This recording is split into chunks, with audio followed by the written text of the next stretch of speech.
నమస్తే అండి. ఈరోజు మనం టమాటో పుదీనా చట్నీని ఎలా తయారు చేసుకోవాలో చూద్దాం.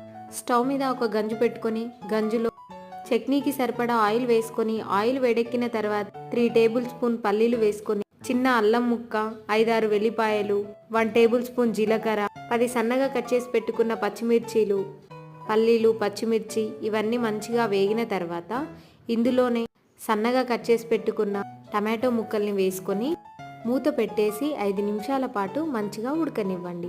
5 నిమిషాల తర్వాత మూత తీసి ఒకసారి మంచిగా కలుపుకొని ఏ కప్పుతో అయితే టమాటాలు తీసుకున్నామో అదే కప్పుతో 1 కప్పు పుదీనా వేసుకొని మంచిగా ఫ్రై చేసుకోండి. ఇవి మొత్తం ఫ్రై అయిన తర్వాత ఇందులోనే రుచికి సరిపడా సాల్ట్ వేసుకొని గ్యాస్ ఆఫ్ చేసి మంచిగా చల్లార్చుకోవాలి. చల్లారిన తర్వాత మిక్సీ పట్టేసుకుంటే ఎంతో రుచికరమైన టమాటో పుదీనా చట్నీ తయారైపోతుంది. మీకు కనుక నచ్చినట్లయితే please subscribe to my channel.